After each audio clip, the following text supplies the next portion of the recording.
Welcome back to the Top 6 show. Big up to Tony Braxton. What a classic. What a classic from the 90s. If you know, you know. We've got a brilliant panel for you tonight. We're joined by Egal. We've got Toon Tactics in the house. David is here. We've got Man Like Will, Tom Little, and we thought we'd do it to support him in his life. Henry Talks Bollocks is on the show. Yeah, sad news about you and your missus, mate. I'm very sorry to hear. What's the sad news then? Oh, I saw her out with another bloke yesterday. I didn't know. Oh, right. I thought you knew. Oh, viewers, hit the like button. Make sure you're subscribing. Get that done for us right now. Loads to talk about today. Arsenal's big chance in the title race after Liverpool dropped more points. We're going to talk about Liverpool's struggles and what's going wrong for them at this particular moment. Why are they struggling right now to see games out? Man City look finished this season, obliterated last night. Fans outside the ground turning on Pep. Lots of people criticizing him now, maybe for the first time, really. Plus, a big look at the Chelsea civil war as Chelsea fans turn against each other over the protest to get their owners out. Some backing it, some are against it. We've got a massive clip from TalkSport to show you that we want to get your opinions on as well. But to the panel, welcome to all of you. Thank you for joining us. How are we all on this beautiful winter's evening? I'm loving it. Loving it. Yesterday was amazing. Yeah. Yeah, like, very blessed. Thank you. Still a long way to go. Boots on the ground. There's still 8 points clear. Feet on the ground. Hey, I wasn't talking only about them dropping points. So what happened? Henry, hang on. Whoa, you've done it again, Henry. Keeping your feet on the ground is keeping humble. Boots on the ground is like getting busy, getting amongst it. Okay, well, whatever the saying is, feet on the ground. So sorry, we just let the dog out the bag. Sorry, mate. Yeah. Will's obviously here. A valiant night for yourselves last night. Mbappe with the hat trick, dunking on Pep Guardiola. I mean, it must feel nice to dumping like that on a Pep Guardiola team as well. Nah, 100%, bro. I'm actually tired of playing Man City in the Champions League. They're trying to force it, but now it was a great time to play them because they're not that good. 200 million spent in January to not reach the round of 16 is crazy. Jeez. I'm just saying this is the same guy that wanted this manager out because apparently they suck. I just it's still Carlo out. It's still Carlo out. After your top high standards, David. The level. But the thing is, though, like I don't actually want. I take it the narrative on Mbappe's changed, though. I take it Mbappe's now the star boy, the hero the day after what it was in November. Well, I don't think anybody ever wanted Mbappe to like leave Madrid. I mean, maybe there were some fans. I just thought that he should have been benched. I don't believe in playing through bad form. You should come off the bench if you're not playing well and find your form that way. But the only people who want to leave Madrid right now is those youngsters, the Endricks and the what's are the Gullars. Those are the guys. You want to let them free? I don't think anybody really wants to leave Real Madrid ever. I think Those Madrid guys want to leave Terry. No, I don't think. I think what's so crazy about that Egal. No. Arda Güler is such an Arsenal transfer, bro. Like I just see it, bro. I can see it. But if Carlo leaves after this season, and then if we bring in like a Xabi who's coached like the youth team before, who will use some of the younger players, I feel like he might stay. But if Carlo gets another year, then I could see him leaving for sure. Yeah, I hear that. He could. Speaking of Arsenal signings, Danny Ceballos last night. Bro, I don't recognize this player. The last 2 to 3 months, he has been fantastic. Like, you can't even drop him from the starting 11. Like, he's over Camavinga, and then now with Valverde playing at right back, Ceballos needs to be starting in all these big games. He's been phenomenal since I'd say maybe like December. Yeah. By the way, Fede Valverde is actually the best footballer in the world. I just want to David, I was about to say the same. I was saying last night, I feel the most important player in the front three for Madrid is Rodrigo. The other two are just phenoms and they're amazing, but he does so much for the team, Rodrigo. But Valverde as well. I don't want Madrid. He could play anywhere. He could just play anywhere. I reckon you stick him at centre back, he's still like very, very good.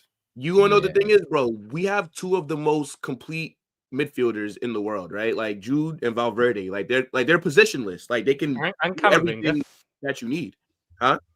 And Camavinga. I'd say you could play Camavinga pretty much anywhere. Nah, Camavinga's been kind of mid this season. He's regressed a bit.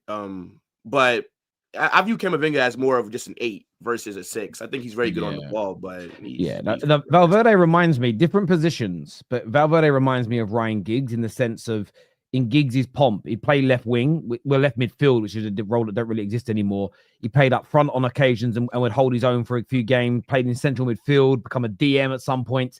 Valverde's got that about himself where it's, okay, I'll play central midfield, I'll play right back, I can do this.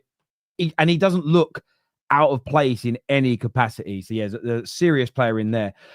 On Man City, though, I'm going to Phil first on this question because a lot of City fans were fuming with the lineup. They don't understand what Pep Guardiola did. Yet no focal point, a massively high line with no real pace at the back, sticking out young Kusanov at right back. I mean, I did see Hamza put a little comp together today saying that he pocketed Vinicius. Just looking at the 2 or 3 times where he was so shameless as Hamza. But Pep, we know Pep is one of the GOATs. We know he's a great, but he seemed to get it absolutely wrong yesterday, Phil. Terry, he threw it in the towel, man. Phil. Yeah. Phil sounds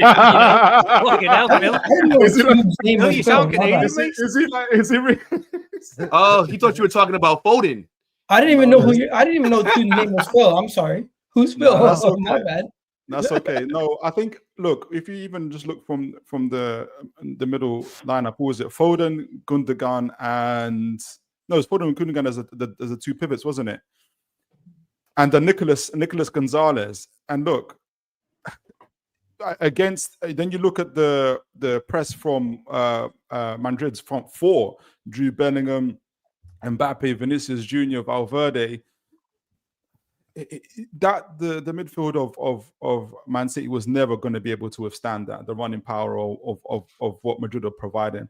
And look, I know that obviously Newcastle lost 4-0 to Man City, and that maybe perhaps gave people the impression that Man City were back necessarily, but I think that was maybe it's a false dawn, really. I think we didn't press Man City in the way that we would have, and maybe that would have given a better indication of how this game would have gone. Nicolas Gonzalez, they called him Baby Rodri before this game. He's not a Rodri. He's probably more of a number 8, and they need some more running power next to them as well. So Madrid were more than capable of winning. I don't think there is a lineup that Guardiola could have put out in terms of Man City to have made that scoreline any more different, to be honest with you. And with Erling Haaland on the bench as well, I don't know what his other options were going to be. I don't think the scoreline was flattering. It's ironic, though, that the same goal that we conceded to Mamouche, they ended up conceding via Mbappe as well. But yeah, it's back to the drawing board, really, for them. They've still got a number of signings they need to make. And I think Kusanov also, he needs to be stopped. I think Guardiola is doing him a disservice by putting him out there in these type of games at the moment, and just I think harming his development. I think he needs to take a little bit more time with him.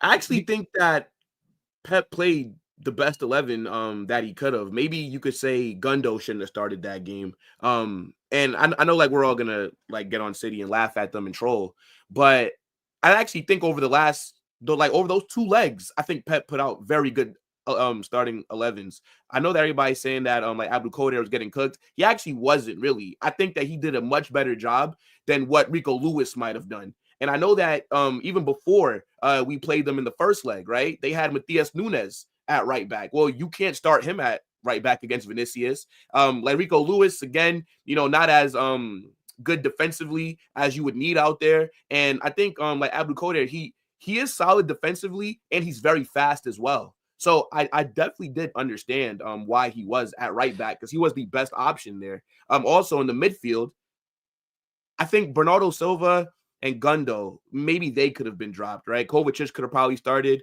but I think Haaland got injured against Newcastle, so that's why he didn't start. And then I don't know what's going on with KDB. So I don't even know why they brought them if they weren't going to use them, because I was confused when Pep didn't make any changes at half. Like, because at half, you're down 2-0. So it's like you should be making a change right now because you're chasing the game. But I guess they weren't fit. But I actually don't think that Pep was that off with that lineup, to be fair. And I didn't think that Vardy was going to have a stinker like how he did. I hear what you're saying. Let me throw this question to you, David. The lineup, I get where you're coming from, but is it sometimes how you manage the game? So there was Kusanov didn't do a bad job at times, but there was rarely any protection for him. It wasn't as though he set up and went, right, what we've got to do is make sure we're doubling up on Vinicius Jr. There was sort of no, it just felt like he's still just trying to make his City team play his way without adapting to who the opponent is, knowing that they're weaker City than they normally are. But you can't double up on anybody in that front three. Like because then now, if you give more attention to Vinicius, then now Mbappe has more freedom. Or if you give more attention to Mbappe, then Rodrigo might have. So it's kind of like you have to pick your poison. So that's what I'm saying. Like, I do get it. But Savio could come back and help the fullback. You know, the two players playing wide for City could have come back more regularly and helped their fullback, like most teams. Like most teams. And I'm not saying give up. I'm not saying give up on your philosophy in terms of how you're trying to play. But he's done it before, Pep. So I remember he used to try and play Liverpool at Anfield. He used to try and play them his way. And after a couple of attempts, if I'm not mistaken, Tom, he'd become a little bit more pragmatic slightly. He'd sit back a little bit deeper. Yeah, he would let Liverpool have the ball more. So I just don't understand why he didn't adapt to the situation. Wider midfielders back to double up on Salah and Mane and try and force us to go through the middle where we weren't as strong attacking wise. Like that, because the first couple times we played them, we had the 4-3 and then we beat them 3-0 and we were just killing them in the wide areas. And then he started. That was where Bernardo Silva really sort of came to light back then, because Bernardo Silva would go on to their right hand side and our left hand side and kind of nullify Mane for a number of games, because if it was he had him out to an area and then Kyle Walker would deal with him. I felt like yesterday, obviously I didn't watch the whole game. I've tried to catch up on highlights of it. It just felt like City's setup was entirely playing into Madrid hands. Pep was almost like giving everything Real Madrid would want to do, every strength Real Madrid have as a football club, or a football team, should I say. Man City basically just gave them it and went, go on, have a go, try it. I don't see why you'd play Bernardo Silva and Foden as two wide midfielders in a 4-4-2 almost. I know that we mentioned Mateus Nunes earlier. Surely you'd play Nunes on the same side as Kusanov, and then you could almost form a back five if you were getting really pressed by Vinicius. And I get what Will was saying. You can't just double up solely on a Egal game, but you can rotate it. So if you do 10-15 minutes of stopping the game, getting to Vinicius, Madrid will have to go through another way. So then you might go to Rodrigo, and then you can shuffle everything about and stop the flow into Rodrigo. And it's all about managing that.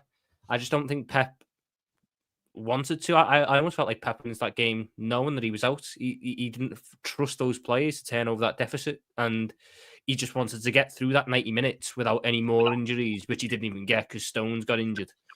He just wants to get through that 90 minutes and be done with it. That's exactly what I was going to say. I feel like Pep threw the game, not like physically through the game, but the lineup, he basically said, you know what, let's just get through this game, like he said. But the main thing is, I'm looking at Kevin De Bruyne not getting the start. I'm looking at Erling Haaland. If this was do or die and he believed Real Madrid could get a win, if you believe Man City can get a win away at Madrid, you're going to have to play Erling Haaland. Without Erling Haaland in that team, you see how clueless that attack looked of Manchester City's on the day. They didn't know what they were doing for majority of that time. Even if they had the ball, what were they really doing? Well, you've seen it. Did you feel threatened at all? At least if Erling Haaland was on the pitch, you'd sense a little bit more danger. People criticize Erling Haaland for not having many touches in the Arsenal game. They had no Erling Haaland versus Man City. They had nothing. Versus Real Madrid, they had nothing. And the same guy, Terry, when you said Phil, I got excited for a second because I thought for once you guys were going to mention Phil Foden being the main man and not doing nothing. But this is the guy, Kevin De Bruyne is out, not playing, not starting. Erling Haaland's injured, not playing, not starting, And you got Phil Foden is supposed to be the guy carrying the water, the guy who's supposed to get the team on his back and do something. And really and truly, what would that be though? To tell me, what is Phil Foden going to do in the midfield in that Madrid team, that midfield? What's he going to do by himself? Like, can you walk me through that?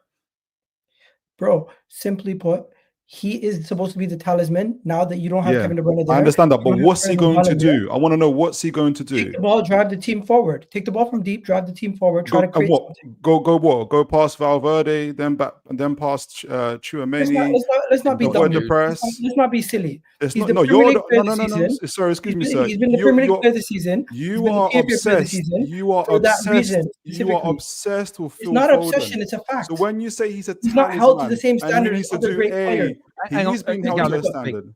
He's been held to a standard. But when you say talisman and what's Phil Foden, we just acknowledge that Guardiola hasn't got a fit squad. He's playing 20-year-olds as his right back. We know that Gundogan isn't good enough. We know that Bernardo Silva hasn't got the pace. So, but really, we've just talked about where you got Jude Bellingham, you got Mbappe, you've got all these runners, Valverde. What is Phil Foden going to do? What was your expectation of Phil Foden to be able to do in that match? Can you walk me through that? Please don't just say he's a talisman, but just let me know what he was going to do. Did I not just tell you? Is the game not supposed to... 1 second. If he's the best player on the pitch, he's not supposed to be a passenger in these games. He's supposed to try to take the game and try to carry his team and lift them up. How? To me, he seems like a passenger in a game where his team is drowning. And I'm looking around and I'm saying, who's the person who's going to take this game? We know Gundogan's past it. We know Bernardo Silva's not at his best. We know Savio and these guys are just recently came, Marmouche. Phil Foden's supposed to be the senior player in that team and be like, you know what, let's drive this team forward. You watched the whole 90 minutes. Right. I came in and out of the game. But my main thing is I'm looking at him and I'm saying, what is he doing to drive Man City forward? That is not ridiculous. I'm not criticizing him. I'm not saying he's a shit player. I'm simply asking, why is he not held to the same standard of his own teammates? Erling Haaland would have got criticized to the end of the day if he started that game. But the fact of the matter is, Phil Foden plays and he carries no criticism. Egal, you explained yourself why he wasn't able to do anything literally about 2 minutes ago when you said City had no focal point, City had no attack. Let's say Phil Foden picks up the ball and drives forward. Who's he going to give it to? He can't pick it up from his own half, take it past 3 people, and score. Give it to Nico Gonzalez. That's what he was doing all game anyway. So give it to the DM. So City need a focal point. We'll give it to the DM. No, I'm saying give it back and play 1-2s. Get yourself going. Don't just be a passenger. He played 77 minutes versus Real Madrid. And what did he do for those 77 minutes? Henry, I just love Egal. I just love you. It's not an agenda. Egal. I just want you to tell me all the players that have single-handedly beaten a Real Madrid side. I just love you. I'm not asking him to single-handedly beat. Yeah, well, you are because you've that you guys are like mishearing what Egal is saying, because I do agree with him. Like, Phil Foden was very non-existent in that game, right? Like, nobody's saying that Foden was supposed to pick the ball up from the goalkeeper and carry it down the pitch and bag a hat trick. No. But, like, again, that City attack was dead, right? Like, they had nobody doing anything. Savio, Bernardo Silva, like Omar Marmouche, except for that free kick towards the end. Nobody did anything. So I think what Egal is saying is, for somebody that a lot of people rate very highly, he won, Player of the Year last season. He's supposed to be one of those guys where he's at least creating things, right? Like, it wasn't any point that, for who? To be honest, Great for who? You just said Mamouche that shot in like the 70th minute. You just said Mamouche was dead, Savino was dead, and you're saying create something for people that aren't there to be created too. No, but what I'm saying is, your best players are supposed to make your other players better. Saying.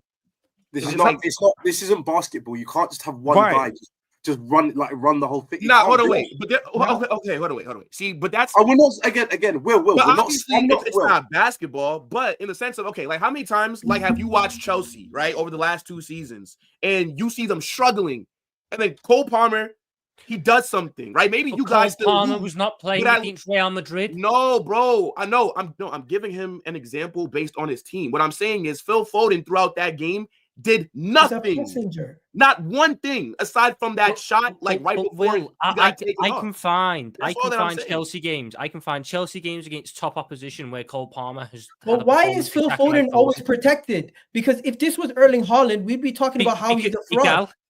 No, we wouldn't. Well, why wasn't there any creativity for Haaland ever, to be fair? Okay, maybe not fraud. Maybe that's harsh. But people did a 20-minute breakdown of how Erling Haaland performed in that first half versus Arsenal. But Phil Foden, game after game, is supposed to be the best player left. Kevin De Bruyne is not there. Rodri's not there. Erling Haaland's not there. Phil Foden is the next best piece to the puzzle. Your best player is supposed to lift the team, at least do something to show you have something about you in that game to carry the team forward. Show some gravitas, show some confidence, at least ask for the ball, try to get involved. To me, he seems like a passenger who does not really want to take the game by the scruff of the neck, and he kind of just wants to coast by and not get all the plaudits when they win, but when he loses I think you're just saying like you're saying like descriptive words. Take this game by the scruff of the neck. He's not wrong. I broke it down to you, and you still don't want it. And I wish you would carry the game. Like, you're not actually explaining what is actually Phil Foden's role in the. Phil Foden's are role. You going to let me speak? Is it going to be because this is you're complaining about Phil Foden being protected. The problem why you feel he's been protected is that you got a very bad argument, especially if you're going to use this game as an example. If you had a game where, like, we're talking about this game, like literally the Madrid versus Man City game. We're not talking about why he won the Player of the Year last season. We're not talking about Kevin De Bruyne in being there. We are talking about this particular game where Man City are crippled by injuries. They have no focal point. They're already 3-2 down. They were already down at the Bernabeu. And you're saying take the game by the scruff of the neck. And when I'm asking you to please give me an explanation as to what you mean by that, you're saying do some 1-2s with Gonzalez. But Toon, right? Okay, look. So I can answer that for you, right? You come to this game. I know that you brought up injuries. I don't really hear that excuse, considering that we have injuries as well. You support Real Madrid. I don't think you know what that means. I really don't think you know what that means. But I probably had the most injuries of anybody on this panel. You want your Carlo Ancelotti after he's won La Ligas for you and Champions Leagues for you. So I'm skeptical about your view. Well, I mean, that's because we haven't been playing well. But we haven't been playing well. You can call me spoiled or whatever. Yeah, exactly. But at the end of the day, right? You enter this game one at a time. Guys, on a level, please, Egal, please, when people are talking, please, just because the viewers can't hear as well. So continue your point, Will, and I'll bring in the right people in at the right times. Finish your point, please, Will. Okay, so you enter this game 3-2, right? It's in reach. Let's not act like Real Madrid were just so far and clear at the start of the game, right? What I think Egal is trying to say is Phil Foden, right? In terms of what is he meant to do that game, if Phil Foden's having the ball, right, he's driving, he's crossing it, he's trying to create chances, but his teammates are not there, then I don't think that we're talking about Phil Foden right now saying that he did nothing, because then you would be able to see that, okay, well, even though they lost, at least Phil Foden on that right side was trying to do something. Phil Foden wasn't doing anything. He didn't even take on Mendy. I don't think so at all that game, right? He got the ball, recycled it, gave it back, and then I think like right before he got subbed off, he had a shot from outside the box. Aside from that shot from outside the box, you can't say that he tried to do anything in terms of helping his team get any points. So I hear you on that. I'm going to go to the super chat. Before I do, final word on this from you, Egal, please. Not Terry. My main point, Will just made it. I feel like people just say I have an agenda against Phil Foden, but I expect better from the former Premier League player of the season, PFA player of the season, and when all your best players are out, Phil Foden is supposed to be the guy who's looked at as help us out, get over the line, and he can't help the team. He becomes a passenger and coast. Terry, I have a question for you. Yeah, if you don't mind me asking it, just for like anybody, like, so then what are the standards that people are supposed to hold Phil Foden to? Because then you can't tell me that he's world class. By the way, I didn't get involved in this debate. I didn't get involved in any of this debate. I just sat there. I agree he could have done a lot better yesterday. Yeah. I thought he had a poor game, so I don't disagree with that sentiment. What I like though, again, just in terms of a debate. So viewers listening, forget your opinions. I like the questioning from Toon Tactics in terms of break that down. What does it look like? And I think Egal answered it quite well. The reason why I say that is because often people do just use descriptive words. And I watch a lot of people's content and they just sort of say things, but there isn't any there's no base to it. Does that make sense? There's no detail. There's no breakdown. So I was just enjoying listening to it, to be fair. I thought Phil Foden did have a poor game. I think what didn't help him was the fact there was no central figure for the team. There was no Mamouche was playing in Haaland's position, but he was drifting like he does naturally to himself. So I think that really made. I'm not blaming Mamouche for that. I'm blaming the manager's instructions. I think Pep was the biggest problem with Man City's team last night, and I think the whole team was unorganized and unbalanced because of the way he set them up, and that didn't help anybody. However, I did think Phil Foden individually, especially when it came to that, and you heard the City fans talk about it, when it came to the third goal, it was really, really poor from him in terms of his defending as well. And that's part of your job when you're playing in a midfield role to help your team out as well. Some super chats and comments here. Neek's here. Big up, Neeks. Hope you're well, bro. He says, Phil Foden 2024-25 might be the most underwhelming season from a reigning Premier League player of the year since Freddie Ljungberg in 2002-03. It probably is. Freddie Ljungberg won Player of the Year. Yeah, I mean, you wouldn't have been born then, would you, in 02-03? I was one. Yeah. No, he did. Yeah, he won it. He did win it. He did win it. And I don't remember how good or bad he was in the Invincible season, but I'm going to take Neek's word for it because Neeks knows his football. I remember arguments that Phil Foden is world class. Isn't a world class player supposed to take games by the scruff of the neck? Wayne, yes, they are, but I would caveat. This isn't a defense of Phil Foden. So people listen to what I'm about to say. I'm not talking to you, the panel. I'm talking to the audience here. And remember that you have players maybe in your team that are called world class, barring Messi and Ronaldo, because they broke the barometer, but they're not the standard bearers here for me. Most world class and or top class players have off seasons. Chelsea fans, every single Chelsea fan will say that Eden Hazard was world class, right? Oh, what's happened to my camera? Oh, I don't know what happened there. Can you hear me still? Yeah. Yes. I'll keep talking. I'll sort the camera in a minute. It's still on my end. I don't know what's happened. But would say that Eden Hazard was world class, but he had an off year or two. I would turn around and say at his pomp, Andy Cole was a world class striker. He had some off periods as well. These things happen. I think my only defense really of Phil Foden this season has been the way people have been trying to unwrite and undo his previous brilliant campaigns because of a poor one now. And be mindful how hard you shit on Phil Foden for this, because it doesn't matter who you support. Your top class player you love will probably also go through something like this. Agree with Egal. Go on. My main argument about Phil Foden was never saying he's a terrible player, he's useless or anything like that. It's just simply saying he's had great pieces around him, which has raised his levels, and he might not be the actual one who's carrying the team, getting them over the line. Yeah, so it might be the brilliance of Kevin De Bruyne. Let me finish, brother. It might be the brilliance of Kevin De Bruyne. It might be the brilliance of Rodri. It might be the brilliance of Erling Haaland, who's making him look so much better, because when those players are out of the team, he doesn't play as well as we've seen with England and as we see currently with the Man City team. I understand. So yeah, you are trying to undo what people have said about him. I'm not trying to undo. Yeah. I'm just telling you there is holes in his game. Okay, of course there are, but I think this is the point you're missing. Is this?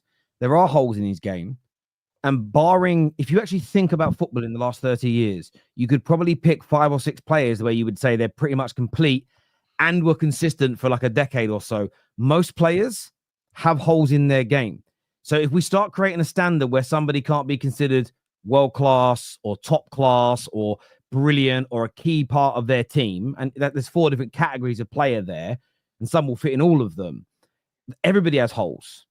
Everybody will have holes in their game. Everyone will have a down season here or there. I think I'm just looking at this from my own club's point of view. It's nothing to do with Phil Foden. I just don't want to be part of setting a precedent, which means loads of my players can have their legacies undone, or loads of my quality players in the future will be seen as average because I had a bad month there, and because Joe Bloggs thinks those 4 players are more integral to the first team. I think we need to be very mindful of the standards and the sort of precedents we set, because it'll end up biting our own clubs in the backside. And I'm precious of that. We're undoing the standard of PFA Player of the Year. We're undoing the standard of Premier League Player of the Year by saying that this is acceptable from a player. What happened? By saying this is acceptable from a player who previously won those awards. You cannot say you're one of the best in the league, you're the best in the Premier League, you're one of the best in this competition, and then perform like this. He's not saying that. He's not saying that. Does that then mean that, in your opinion, does that then mean going forward, a world-class player in the Premier League is not allowed an off-season? No, I need to see him do it when his team doesn't have the Erling Haalands, when his team doesn't have the Rodris, and show that same level of consistency. Because to me, he's only shown that same level of consistency when he's had world-class players around him. In England and at Man City, when he hasn't had the perfect scenarios, things have gone down the hill for him. Yeah, but there's nothing wrong with that, though. Egal. The issue is that it just seems like nobody wants to criticize him for, like, because again, you like Foden, I think is a very good player. If you want to call him world class, I wouldn't disagree with you. The issue though is that because he's playing so poorly and people want to bring it up, it just seems like people get defensive about Foden. But I think it depends on where they think they're coming from. All I'm about to say about Player of the Year, I don't think Player of the Year is a great barometer anyway.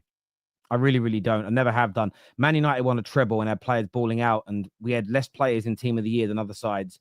And David Ginola won Player of the Year for a team that, playing for a team that finished 7th. He was good that season, but there was no way he was better than David Beckham, who, by the way, came 2nd or 3rd in the Ballon d'Or that year. So ever since being a kid, I'm consistent in this argument. I've never really cared about the Player of the Year standard. And all I think in this argument, Egal, and I'm not saying you're wrong, I'm saying be careful the standard you set. And I'll give you an example. Liverpool fans for years spoke about how trophies mean nothing when it comes to player debates. Why? Because they're propping up Stevie G. Until it came to that big argument 5 years ago between Pogba and Souness, and every Liverpool fan went, put your medals on the table. Be careful of the precedents you set in debates, because it's what we're doing as fans. We're debating. So I just don't jump on an argument that I think could be used against my own club at some point in the future. That's why I don't go in too hard. Let's finish these super chats before we move on. But I literally said it, Gal. It doesn't mean you're wrong. I literally started that sentence by saying that, bro. Okay, I get that. I did say it. Egal kicking Terry off the stream. Do you know what? It's not even my Wi-Fi. It's something wrong with my computer at the moment. I need to get it looked at, but I can't do it while I'm streaming. Egal, you get too hyped up and ramble on from your original point. Your point started off good, and then you started saying outlandish things. Karma is what Tony says here. Outlandish? You have to ask him. I don't know. Apart from injuries and aging out, Pep has been a big problem this season. His loyalty to certain players is commendable, but has been his undoing this season. Well, Tom will recognize that, because that was what a lot of people complained about Jurgen Klopp towards the end. But Bernardo Silva's become his Jordan Henderson. Yeah, very much. Very, very much. We'll come on to the super chats about other things in a moment. All Egal is saying is that Foden did nothing for the whole game, and I've agreed with Egal on that point. But if the main guy on any team does fuck all for a whole game, they get ripped apart. I hear that. Tevin here says, I don't actually think Egal is setting a precedent. Foden, and I'm not saying Egal is. Egal's about the point is that I'm talking about the general consensus where people say Phil Foden's been protected. I've seen too many people this year try to undo what's come before, and I think that's dangerous. Foden is offered liberties that Saka, Palmer, and even Salah don't get. Foden gets protected better than the Pope in the Vatican. There is some truth. There is some truth to that. There's no doubt. I also think as well, it will come. Sometimes people, and I'm not saying this is Egal, so please no one react, go over the top. Sometimes people feel that the criticism is an agenda because it's about, I've got to prop this player over. When I've criticized Pep this season, everybody goes on about, you're only doing it because of Fergie. Sometimes, and sometimes I'm not. So that's why some people don't always listen to it. Based on Will and Egal's logic, why isn't Achilles fighting the whole Trojan army by himself? That is the maddest comparison ever. Well, I'll tell you what. If Achilles was being propped up as the best warrior of all time, and then during the army fight only had 1 kill, I'd be questioning it. I'd be like, damn, like only one for one of the best? Well, come on. I mean, but what about the argument, though, that he got to put up at least a hat trick? He was seen as the greatest warrior of all time, but he actually got taken out by that little Panani Paris. He got taken out by that Panani Paris. That fucking Orlando Bloom. I don't know like what the history is. Orlando Bloom took him out. Orlando Bloom took him out. If you haven't watched the film Troy, go watch it. Legendary movie. I couldn't believe Orlando Bloom was such a little baby in that, and then it was Achilles. This is where people's arguments become dishonest. All I'm asking is to show something better than what you showed in that game. Yeah, and I get that. But do you know what it is? It's the way you put it across. it's like I thought I put a fair statement out. Maybe it's the messenger. Can I just say what I want to say? Let me just say what I want to say, bro. Just let me speak, man. I'm just saying the way you put it across sometimes is like you criticize him so much that when even me, I thought he had a bad game, but I have to defend him in a way because I think sometimes you take it a little bit too far. So I'm not saying he had a good game. I'm just saying you took it a bit far where I've got to sort of defend him. Yes or no, your overarching opinion of Phil Foden is that he's never been the talisman of his team. He's been carried by the bigger and better players, and he isn't as good, and he was as everybody thinks he is overall, and he's probably unworthy of the Player of the Year last year. Would you say that's a fair view of your overarching opinion on Phil Foden? No, I wouldn't take it that far, Terry. I wouldn't say everything you said is correct, but I do agree with some of those points. For example, his teammates have been better than him and have made the circumstances a lot better. Pep Guardiola and his system has made him very good, and I do feel like he gets propped up as the talisman of the team when he's never been the talisman. I think that's fair. Was he undeserving of the 2024? I think Rodri won the Ballon d'Or and should have won the Premier League and PFA. This is the question. This is the question. This is the question. Who's better, Foden or Saka? Egal, who's better, Foden or Saka? This is what it comes down to. This is what really comes down to. I think if Bukayo Saka is in Man City, here we go. Here we go. That's where we're going. And I don't wait. So if you're a rival fan, you can't criticize another team's player because it just surely just must be. I'm saying that his agenda. You think you got me? Can I just answer what Will is saying? Because Will is saying essentially that you can't criticize. I'm not saying that. I'm saying when I'm hearing what Egal is saying, I'm not the only one that's saying this. No one's disagreeing that Phil Foden had a bad game. But where Egal is going is that this guy doesn't deserve to get the award that he has. He's not the guy of the team. And I'm thinking he's not. The way you're talking is like there's something in the background there. That's why I asked the question about Saka, and it comes down to Saka. No. Egal, I hear your point. I want to move on from this because we've got other talking points. I look at it like this. Sometimes you see that guy online and he's like really shits on women, and he goes, "Women are this, women are that, women are the other," and you're like, "Okay, I'm listening," but and then you learn a bit more about his life, and then you find out some girl dumped him a few years ago, and he's really hurt still. That's what his real problem is, that he got hurt, and he's now projecting onto other things. And I'm not. Egal isn't the only one. I think a lot of people do that, and that's why your opinions will get challenged if people think you have an agenda. This here says, agree with Egal and Will. Foden gets all the hype from the mainstream media to the point as if he carries the team, but as soon as he goes games, they're no longer accountable on him. It's everybody else. And I do think that there are times where he lacks criticism. I absolutely agree with that. We're going to get onto the title race, Liverpool's game last night, in a little bit more detail later in the show. If you haven't hit the like button yet, get it done. We have a goal set on Superchats. Remember, you do not have to Super Chat. We absolutely are grateful here at the Football Terrace for everybody that does. It's such an important part of us moving forward. But we like to give things away. We like to give prizes away if we hit a certain amount during streams. And we're going to gift every single Super Chatter today free membership for a year on the Football Terrace if we hit 20 of them by the end of the show or within the next 35 minutes. So thank you to everyone that sent them in. I know you do it because you love the terrace and you like to support what we do.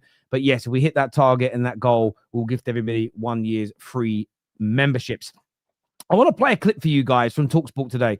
And it's really important because I feel it's really important because Chelsea fans seem to be at war with each other at the moment. Some want the owners, Clearlake, Egbali and the like gone. They don't like the way the club is being moved forward.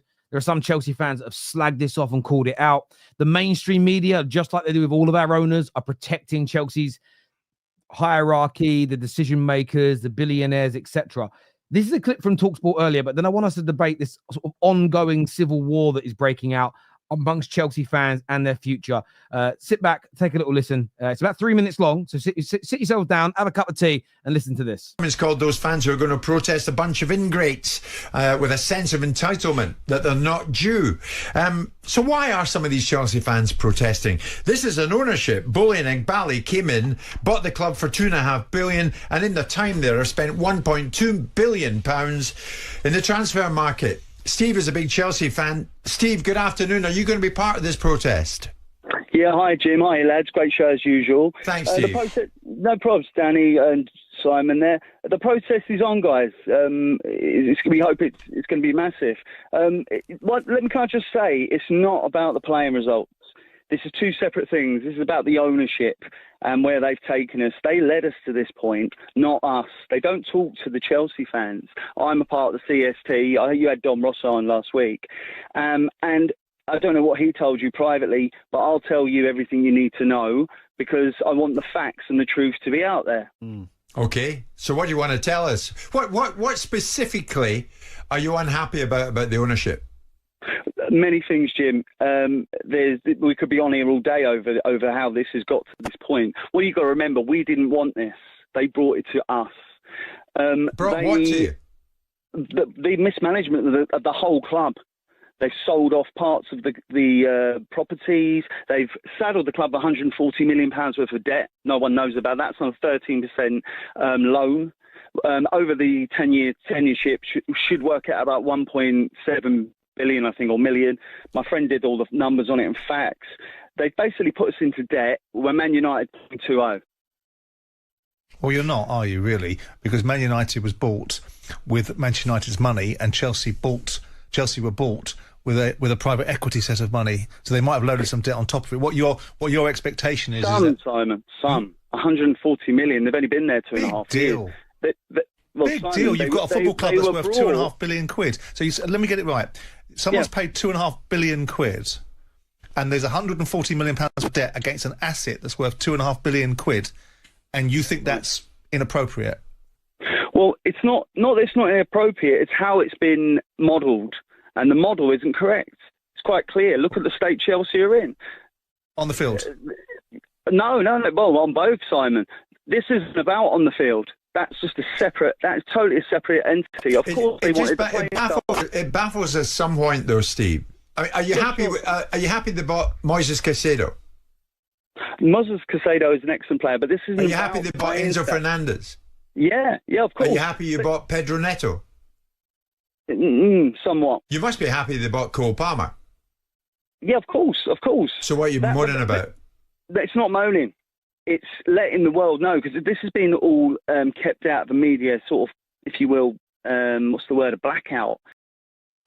And I cut out towards the end a little bit there. So obviously the TalkSport very much defending what's going on.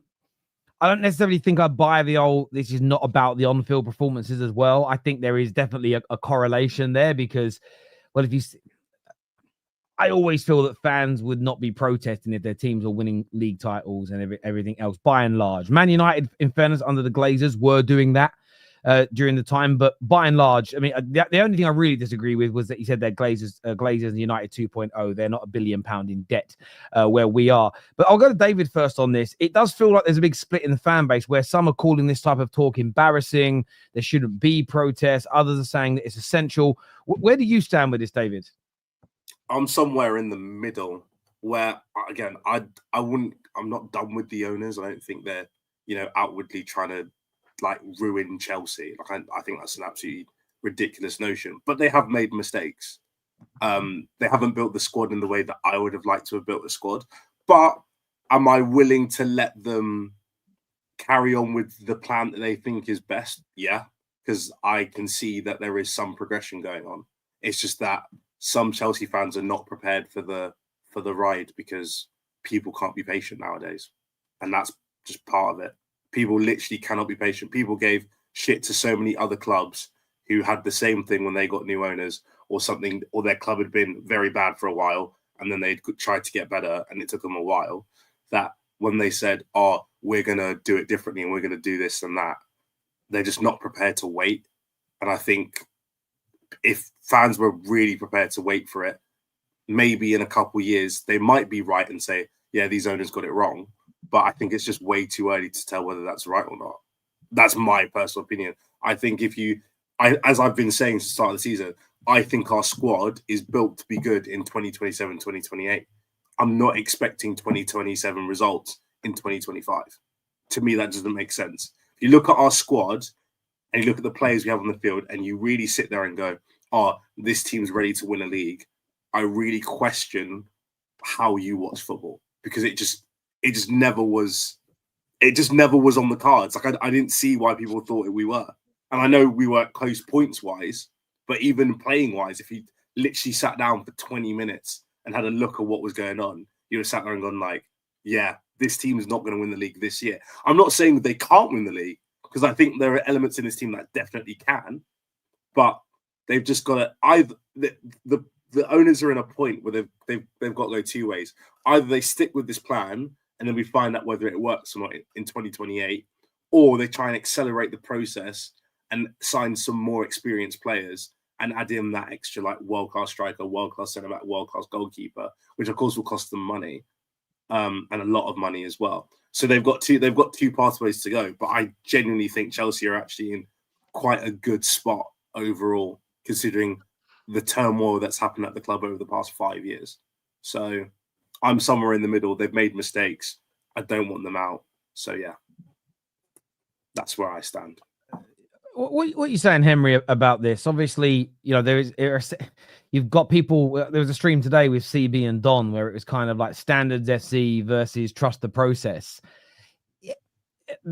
It feels like the Chelsea supporters are breaking off into groups the same way Arsenal's did, in terms of we're going to get behind this rebuild and the manager and be patient with it. And you've got others that just think that just feel that if we shout, scream, and uphold high standards, we'll get back to the top quicker.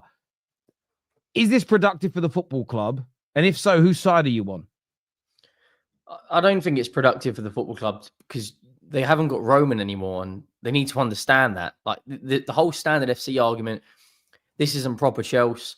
You know, even the fans singing Abramovich's name, it's not going to change anything right now. That's not what Chelsea want to do going forward. Like, if I was a Chelsea fan right now, I would be prepared to see where they are in a couple of years. They've just come in. They spent a lot of money on a lot of players that, you know, that probably 75% of the players they're going to sign are never going to play for Chelsea. You know, they're going to buy them, sell them on for a profit, try and make the club a little bit more self-sustainable. But it's an interesting one because for a Chelsea fan to sit there and say, you know, this isn't good enough. This isn't good enough. Your squad isn't going to win a league right now. Like David said, it's not that good enough. Other than Cole Palmer in that front line, there's far too much inconsistency. There's not a defender there that can command a back line. There's not a goalkeeper there that is good enough. That they've had some good signings, but they're miles from it. They could get in the top four, and that's the first step. Get Champions League football in, because that's clearly the goal at the moment. Cole Palmer's been there, 3 years, and still hasn't played in the Champions League. And then try to get these final pieces for that team. But it's madness right now. I mean, we're 15th right now. We should be screaming for our owners out, not Chelsea, in my opinion. Like, I understand Standard FC, keep the same standards like Real Madrid have for years and years and years, but it's not that bad. You're a few players away from challenging for a league title. A goalkeeper, a centre-back, and a number 9. If they go out there in the summer, bring in a top goalkeeper, a top centre-back, and a top number 9, the whole Standards FC will get behind it and everyone will be singing from the same hymn sheet, in my opinion. Like, I just think it's a little bit... I mean, that guy on TalkSport, I mean, when Simon Jordan was actually giving him some hard questions, he was stumbling and mumbling, going, oh, yeah, but the government don't and the media don't know about this. Know about what? Well, you've got 120 million debt on a £2.5 billion asset. I mean, you want to see what Tottenham's debt is? Jesus, it's not that bad. It's really not. Wait. So then, Henry, right? You brought up what Chelsea need in order to be a complete squad, but do the ownership know that? Because what they do in January, they chase Garnacho. On deadline day, they sign another young midfielder, I think from some team in France, right? Like, they don't look like they're addressing the issues that are necessarily needed. I think that's where you can criticize the ownership. What world-class midfielder are we going to sign in January? No, but the thing is, though, it's not even about a world-class midfielder. If you had 60 million for Garnacho, what world-class goalkeeper or striker am I signing in January? Diogo Costa, for 60 million, you could have gotten. So again, you spent a Premier League record on Enzo in January. What happens if it goes badly? See, but then so then don't make any signings then. No. My point is, what if it goes badly? Will, my nothing's point is, a guarantee, but the way I look addressing the issues. Will, my point is with January, right, is that January in itself, I don't see inherently as a failure, because I feel like our squad is at a point where it's like, unless you are really going to invest a lot of money into one position, there is no point going out and signing another 7 players for 30, 40 mil, which is what the January window is about. That is what January is not where you drop 120 mil on someone. That's not what January. That's what you did for Enzo. Yeah, and most of you say Enzo's a flop. So what are you talking about? But it's not about signing 7 players. You could have signed one of those positions that you need. Just something to help you, right? Chelsea have been on a downfall for like months now, and your ownership did nothing about it. Months. No, so that's why people are upset. I don't think that Chelsea fans actually care about the finances and what's going on in terms of like behind the scenes, because like what Terry said, I don't think that there would be any protests if Chelsea were top of the league, if Chelsea were still playing good football like they were at the beginning of the season. But I do understand, and I don't think that the ownership needs to go, but I do think that you guys should be wary of them, right? The summer window should tell you a lot, because if they just go out there in the summer window and they're signing more 15-year-olds from Argentina or Brazil instead of getting you some more established players to help you for next season, then yeah, I think fans should be upset. But that January window was a disaster, considering what you need. Like, you didn't need to chase Garnacho. You didn't need that 18-year-old midfielder from France. You needed 80 million superstar. Get him. To be honest, Will, we definitely needed another defensive midfielder, because we weren't going to recall Leslie or Andre. All right, fine. But then that kid, though, why not somebody that's a little bit more experienced? Not even world class, bro. But why not somebody that's a little bit more experienced, right? Somebody that maybe, can add some leadership to this already young team. Like, why another young kid? Because how Chelsea are moving, bro. That's not the plan that they've been following for the past 2 seasons. But you guys are kind of moving like a bougie Dortmund. Like, you spend a lot more money, but I just think that Chelsea are probably looking to become a selling club. Like, you want to buy young talent, you don't know, raise their value, and then cash in. You don't know that. Will, how can you make that assumption after 2? Because then look at all the players that you signed. Will, you don't have enough. You're telling me that these owners bought Chelsea for however much they did to make it a selling club. Yeah, for profit. Yeah, just like whatever makes you guys. No, I'm saying that's what it looks like, because look at how many players you signed that don't even impact your first team. How else can you justify, like, before the summer window closed, and when there was that graphic where it was like 6 left wingers, 5 right wingers, 7 goalkeepers. Yeah, because you're not doing that to build a winning team. People said we had a squad of 40 people, and you went through the squad, and 10 of them were in the youth team. Like, I'm telling you, it's like people are just running narratives on Chelsea right now because when we were playing well, everyone built us up and said, "Oh, why are you all scared to say you're in the title race?" And now suddenly everyone's changed, and apparently the whole club's going to shit. I'm confused. But David, it's not about pick a side, stay on that side. That's what I'm saying. But then you can't just say pick a side and stay on it, because when new evidence is presented, when new evidence is presented, then now you can say, okay, well, then that's weird. A month ago, I was getting pelters for not saying I'm in a title race when I was telling everyone, if you look at how our squad's playing, the chances we concede on goal, the amount of chances we create, we're not going to win a league title. So there's no point in putting us in a title race anyway. Maresca said the same thing. Oh, this squad's not ready for it. Well, we will be there. We're aiming to get there. But until we get there, it's not what it is right now. And everyone was looking at me like I'm crazy. And I'll add to David's side, actually. I was watching the program when I think you had guys were supposed to have a run of supposedly 7 easy games. And David's the only one out of the Chelsea fans who said, I don't think it's going to go the way everybody thinks it's going to go. I don't think we're going to run through all these games. In fact, it was Will that was saying, for instance, Chelsea have the best squad in the Premier League. And that's the problem when people raise this type of. So who do? Would you say that Chelsea had? You said that Chelsea had the best. I said that Chelsea had the second best midfield in the Premier League. And, that's like what I said. That was from. You were talking about them being better than Arsenal. It's not. You said so. Chelsea still have a better squad than right. Arsenal. So we're back. Exactly. We're back to what I'm saying, which is essentially they got one of the best squads in the league, or at least the second best squad in the league. How can you say that when you've got Liverpool? Because what? Because they signed some talent, some fancy name players with flicks and tricks. How can you say that a team that's got Champions League winners, it's got Premier League people, domestic But that's what I'm saying. We'll I think how you rate squads, and not just you will, but just that fans in general don't really know. I just rating them based on names, based on kind of maybe they've played for Madrid before, without actually looking at the squad deeply enough and understanding where they're at. How can you look at Liverpool's squad with the experience they've got? They've got at least 5 world-class players, in my opinion, in their squad. They've got depth that most teams haven't. They've got proven ability to compete on all 4 fronts. And people had the front to say, well, Chelsea, they bought 10 youngsters this summer. We've got a better squad than Liverpool. That's insane to me. And now, but I think that you're talking about starting 11 versus squads, so that's a different conversation. Like Liverpool have a better starting 11. Liverpool have a better squad. Liverpool have a better 25-man squad than Chelsea. Please don't make me do this again. I spent all summer arguing with Chelsea fans. We'll talk about your squad when we get to the title race. So we're talking about expectations, and I think there was an expectations that was risen on Chelsea. That simply, like for instance, you just said, oh, they're going through a downfall. They're 4th. That's not a downfall. Look at their form. Come on, Toon. They've had a form since their performances have been a downfall. Like they've been bad, bro. Their performances have been bad compared to because Egal, we went off because of context. Egal, we went off like a rocket. If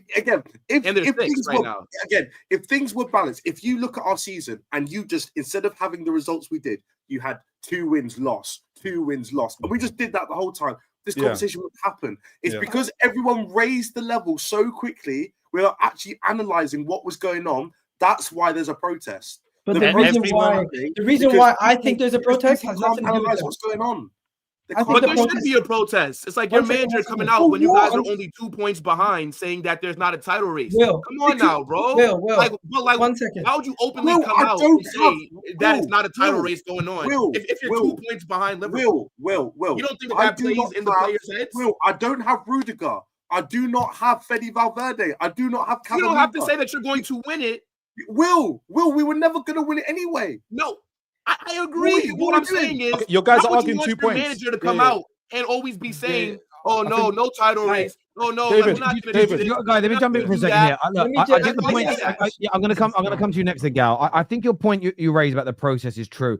I think the issue. I understand they've got problems with the way the club is being run. Some don't think they're in it for the football element and stuff like that. I think what they can't do is start sort of compartmentalizing the way the club's run and what's happening on the pitch, because as soon as the questions of these fans start to be presented to them, they start talking about, well, can't you see the results? And then they mention on the pitch. I think they've got to be combined together. Man United are 15th in the league due to 20 years of mismanagement at board level at the club. And it just takes time to get to this point when you've got a lot of money. Chelsea, by the way, are not in that situation right now. They're 4th in the league. They were similar to where we were a couple of years ago, and they have improved on that point. I don't think that fans should ever be told they shouldn't protest. They shouldn't ever push against the ownership. I think what they have to do is have a clear message and have an understanding of what's going on. But we're going to go to Super Chats in a minute. But Egal, you had a question. I think the reason why the Chelsea fans are protesting is because they gave these owners a lot of backing when they signed all these players, and they thought that they had a direct plan.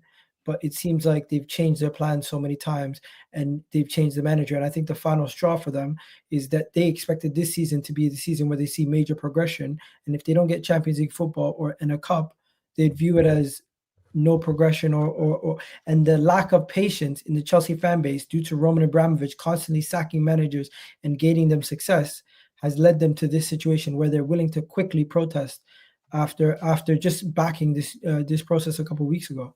But that's the point you've got to. It's not a club issue. It's a fan mentality issue. I'll put it this way.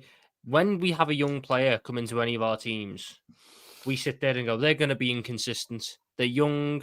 They're developing. They're gonna have really good highs and really low lows, and they need a bit of time to develop consistency. Now, imagine your team is 90% young players. Your team's form across an entire season is going to be filled with very high highs and very low lows because every player is inconsistent. That is what Chelsea had. They had a really good high to start the season when they were full of confidence, full of energy, and then they hit a bad patch, the inconsistency come in, and that's where we are now. The team is inconsistent. That is not what Chelsea fans are used to. Chelsea fans are used to having winners. Now, do I think that means they should protest? No. The whole point of this project, if you're buying this many young players, is to see what it's like 4 years down the line. If in 3-4 years we are still talking about Chelsea being in top 4 battles, then 100%. But you can't get rid of a structure and a plan before the plan's even had a chance to grow and develop. But then, like, this Chelsea team is nowhere near ready. How many young players do they need? Like, isn't it now time to start buying some experience to now mix in with the youth? Yes, but that depends on what the plan of the owners is. No, because I get that. If Chelsea wants to win the league next year, then yes. When I talk about the two ways they can go, they can either accelerate the process now and sign experienced players to help the young players. That is one way they can go, and that's the way I would go personally. Or you can go a different way, and the different way is if we keep buying young, the players who are older will gain the experience, and then they will pass it down to the younger players. There are two ways you could do this. It's just which way are you waiting? Are you prepared to wait for?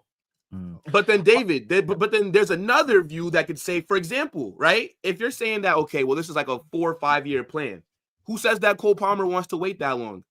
Who says that some of your other developing players who, like, let's say like Caicedo, who says that he wants to wait that long? So I feel like this is where, if you are not happy with the owner's process, obviously, you don't have, I mean, you could protest, but they're not going to sell the club, at least no time soon. But you can show displeasure with it, because you're realizing that you're wasting some of these players that you have right now, because there's no guarantee that they're here in 4 or 5 years. But if Caicedo or Palmer wants to leave, someone's going to have to pay a lot of money, because everyone who laughed at us for putting them on 7-year contracts, in 4 years, they still got 3 years left. Yeah, but then you wouldn't be happy with, okay, so let's say if like Barcelona come in, 150 million for Cole Palmer. It's like, okay, well, we made profit, but you wouldn't be happy, because you would be like, damn, Cole Palmer left. Because we weren't progressing. For 150 mil, I can almost understand selling most players. No.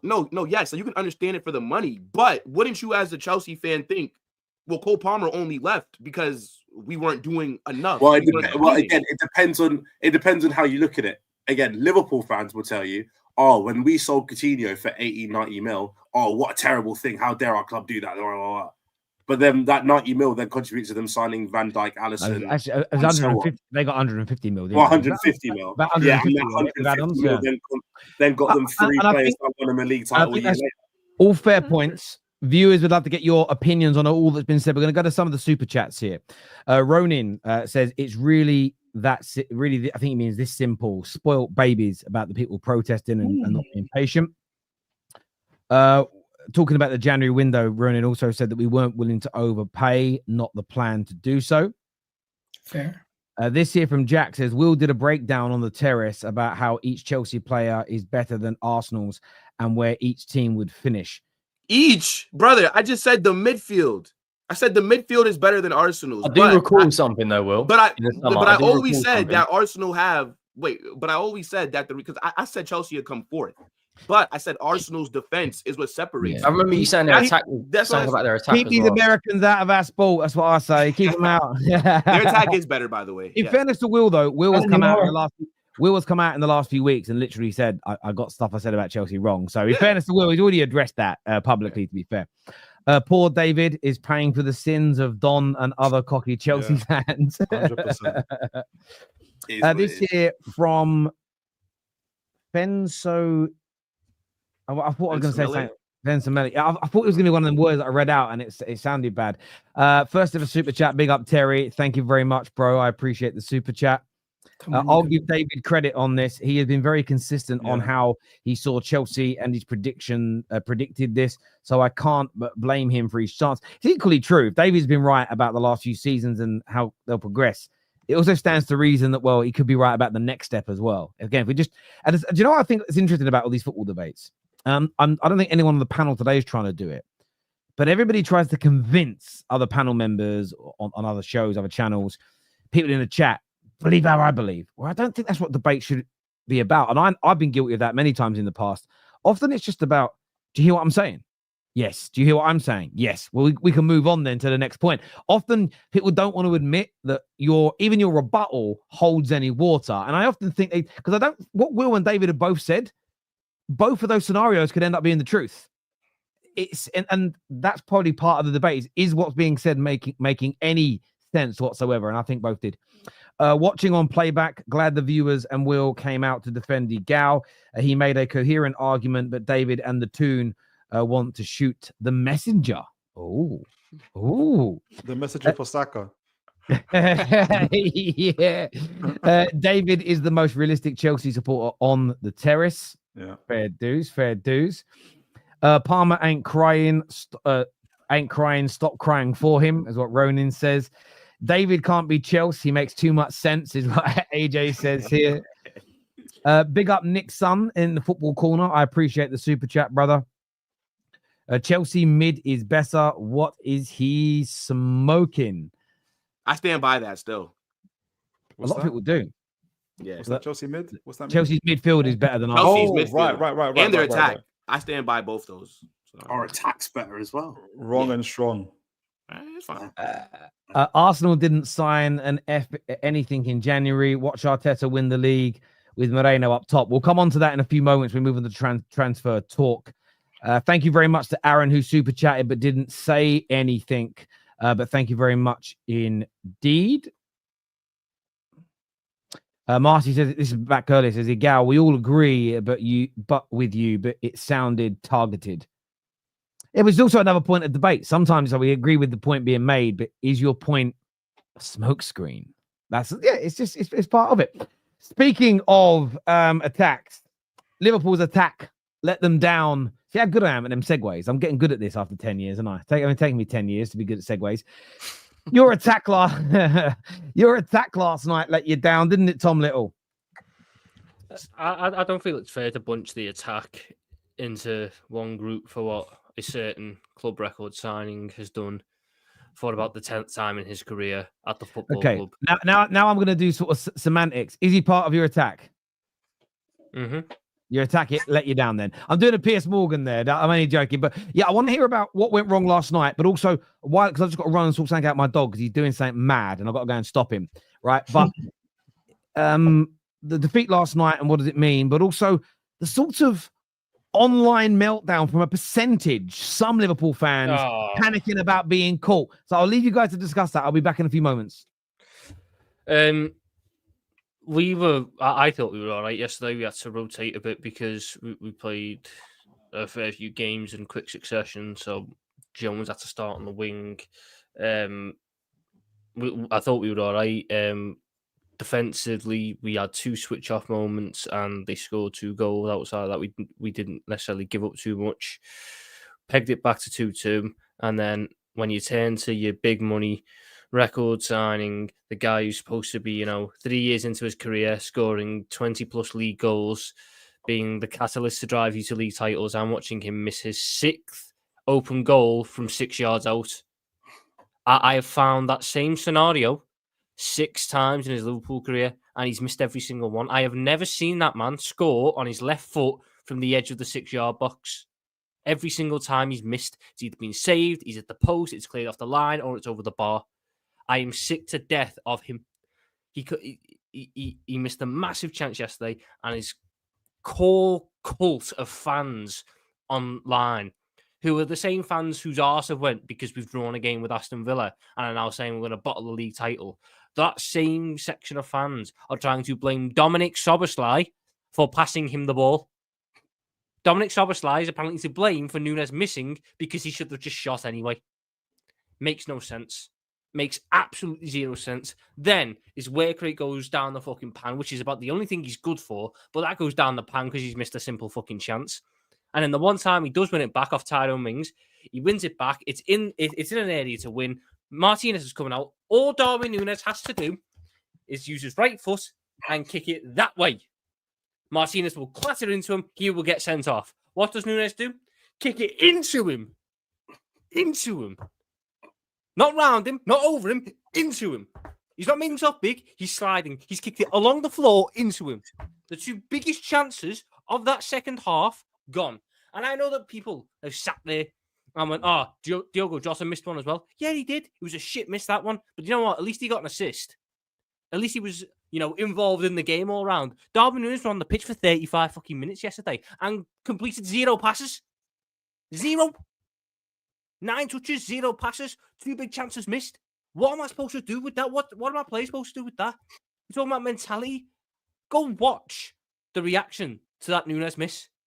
Van Dijk is stood there while Szoboszlai is nearly tripping over himself, celebrating. And then when it goes to Núñez, he's sitting there going, oh no. Núñez is an open goal. And my players have no confidence in him. It's horrendous. It's horrendous. And the fans who was, their arse is gone because, we've drawn a game with Aston Villa. It blows my mind. The only time we ever won a title race was when we won it by 19 points. So is that the only way we can ever win it now? If we're not 19 points clear by March, we're not going to win a title. No. Have a bit of fucking faith. We're not playing horrendous at the minute. Yesterday, if any of our strikers could kick the ball into the net, we win. And all of a sudden, the reaction is different. Guess what? You have moments like that. You have moments where your form isn't great. What you need to do is bounce back. We have City on the weekend. That's a bounce back game. You have to get the job done there. But this whole narrative that, it's done. Arsenal got it. Arsenal got it. We are 8 points clear. They still have to come to Anfield. And we are getting through our toughest run of the season now. Can we stop being little bitches who can't handle a title race? Understand this is what they are. Honest to God. Well, there's a comment here. There's a comment here from Ryan, 16 out of 10 that says, I've said Arsenal are better than us. He's a Liverpool fan, everyone. We just have more individual quality in certain positions. We're bottling it. I don't see us beating City. It's Arsenal's league. Huge doubt about slots if we don't win the league. Damn. And this is a classic overreaction because a month ago that man was messaging me going, Arnie Slot's better than Jurgen Klopp. We're an incredible team. This, that, and the other. They're the part I don't get. The ones who 1 second, if we win, it's done. If we lose, it's done. It doesn't matter. You turn with the fucking wind. We are fine. We are fine. We are having a blip. We are having a moment. Every team that wins a title has a moment like this. Just when I read doesn't that, help is shit yourself. When I read that super chat from him, you ever seen that clip? Well, ever watched the podcast or seen the clip from that podcast with Kevin Hart and Don Cheadle, where Don Cheadle says he's 50, and Kevin Hart was like, "Damn." That's when the fact that I say this again. I like what you've said there, Tom, because you back your team to go and beat Arsenal to this title. But a lot of the Liverpool fans that I've seen that are saying we're going to throw it away, it's Arsenal's. I'm so nervous now. I can't believe it comes down to this. They're the same people that for about 3 months have said Arsenal's team aren't a threat. Arteta's a bum. That Arsenal are bottlers. They can't get over the line. I don't understand how you can... and this is the most common that you get from most of Arsenal's rivals, is they're irrelevant. But yet they think all those 5 things, but at the same time, they're still panicking. That's what me, as just a football fan and someone who loves fan content, I enjoy it. That for me is great banter, because I just look at it and think, in my world, in my mind, and I could be wrong here, but in my world, in my mind, those two thoughts cannot coexist at the same time. You cannot think a team's irrelevant, bottlers and shit, and equally be scared of them. It doesn't make sense. And the people that I think this, they're the ones who get triggered by me saying Arsenal are scary. If I say Arsenal are scary and a rival goes mad, it tells me you're scared. Do you know what I'm saying? Because if you're not, then it wouldn't bother you, would it? Do you know what I'm saying? Like, one does protest too much, methinks. And I just don't understand why Liverpool, who think Arsenal were a bust, who think Arsenal are bottle jobs, are panicking right now when you're 8 points clear. There is a chance for Arsenal, which we'll get onto, to reduce it to 5 points on Saturday and put pressure on that game. But Henry, does it feel a bit weird to you that so many, and it's not all of them, but there's a big percentage and a noisy percentage of Liverpool fans that are panicking right now? Yeah, I mean, it's a little bit over the top for me. Like, don't get me wrong, even if Arsenal do beat West Ham, they've still got to go to Forest away. They've still got to go to Everton away. They've still got to go to Anfield. They've still got to play Man United and Chelsea, albeit their record is very good. But it's still in Liverpool's hands. It's still in you're still, even when you're going through your little rut, you're still not losing games. You're still collecting points. Like, I just think it's just a little bit over the top. Like, you are in a very good position. Let's say even if Arsenal beat West Ham, right? They're still 5 points. Okay. Let's say Liverpool drop points against Man City. Can we honestly say that hand on heart right now that this Arsenal team go to Forest away and beat them with a front three of Sterling, who's not really firing? You know, Trossard's very inconsistent, albeit the Wanyeri and Marino at the moment are performing, but there's still some inconsistencies in that front line for Arsenal. But the Arsenal fans are loving it because these Liverpool fans are getting rattled over nothing. You're 8 points clear. You're 8 points clear, mate. I've never seen anything like it in my life. Henry, you know what bothers them? What bothers them is, how does Arsenal win a game with Mikel Merino at striker, and we have our highest paid striker in our club's history missing sitters like that versus Aston Villa?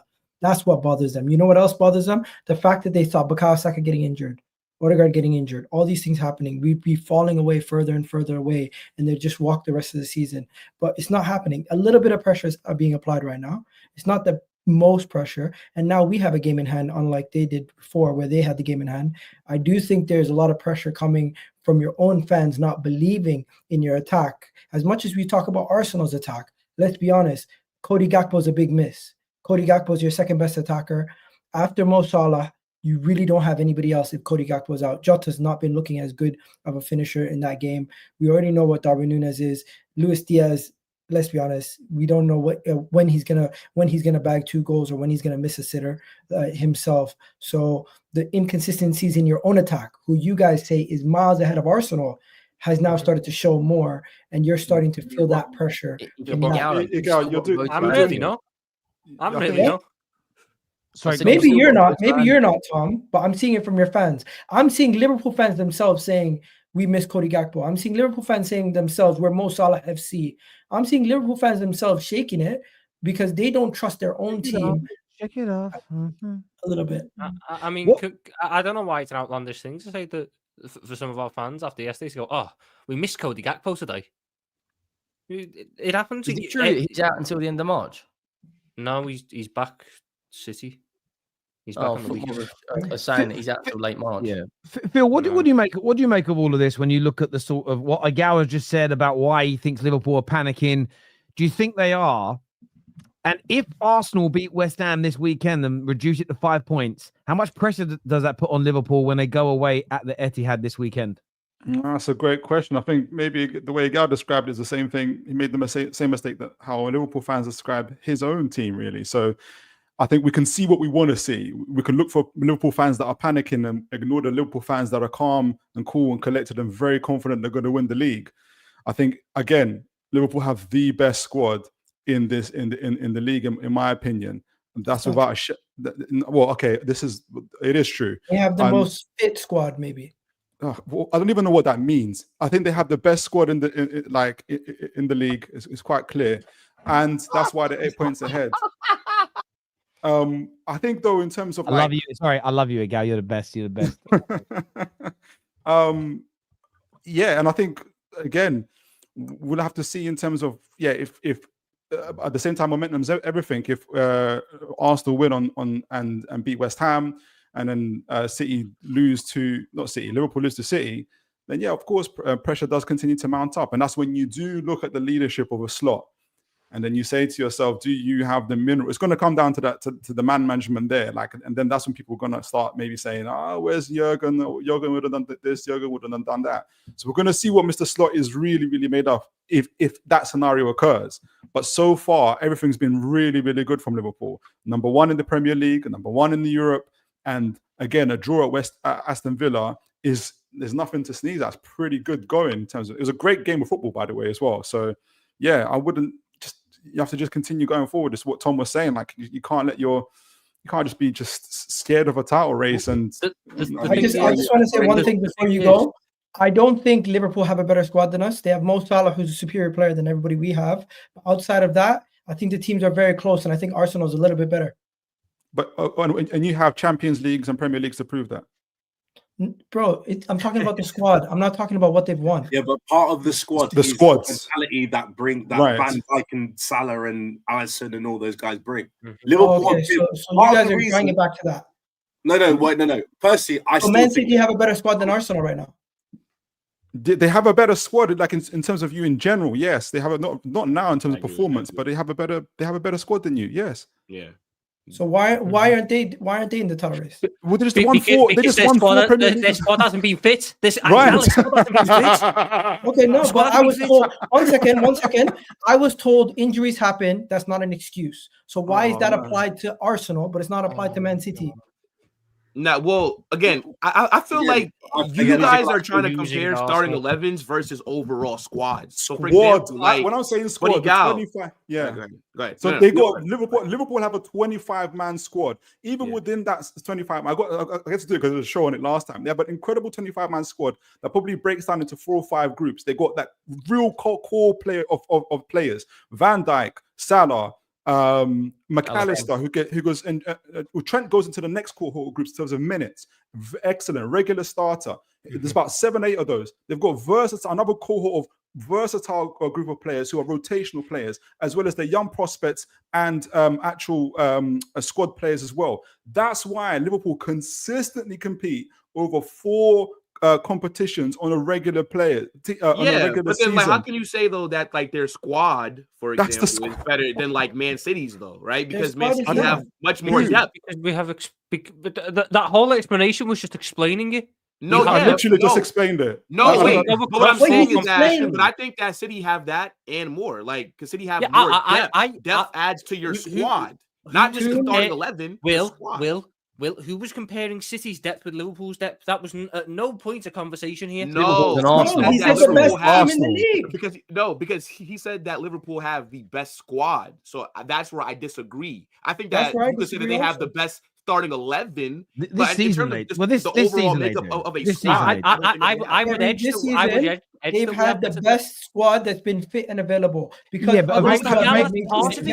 Egal, but availability is an ability, and I tell you as to why. We all know, a case in point is we all know how good Lavia is, right? We all know he's an amazing midfield player, but he's not fit. We all know, by the way, how good Isak is. But Phil, when Isak was out injured, how many goals and assists and games did he win for you when he was out injured? No point. So there you go. Availability, whether you want to say it's the best ability or not, it's a really important component of a team. And sometimes injuries are not a player's fault. It might be the first one they get, as an example. But availability is also part of your squad management. And what I would say about we all of our clubs have got injury problems. And Spurs fans do this. Oh my God, the way we train. The amount of Arsenal fans that have blamed part of your injury problems on your manager, overusing players, not rotate. No, but there is some element of truth to it. Not rotating enough people, or have blamed the club. Haven't brought in enough backup, so therefore players can't be rotated enough. That's all part of your club. It's all part of your squad. I want to go to the super chats in a minute. I want to go to the super chats in a moment, and some of the comments that have come in. In terms of this weekend's game, I'm going to go to Egal first on this. Who's coming out with the W? Manchester City or Liverpool? They draw again.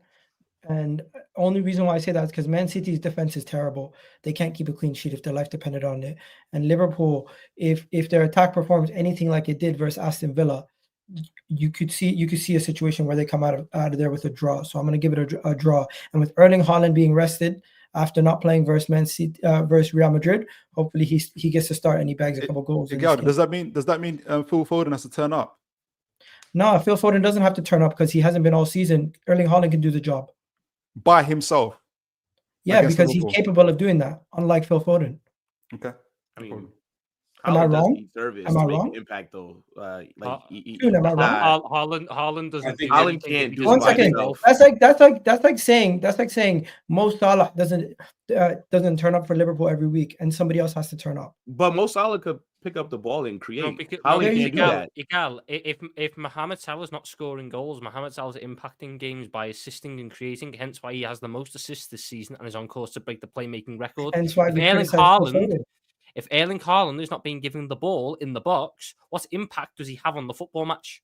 Why do you have that kind of breath for Erling Haaland but not Phil Foden? The breath. Oh my God. Wait, Oh what? my God, how the Your fuck? breath. Wait, what? Why do you have that hot breath Hold for on. Oh my God. Erling Haaland but not Phil Foden?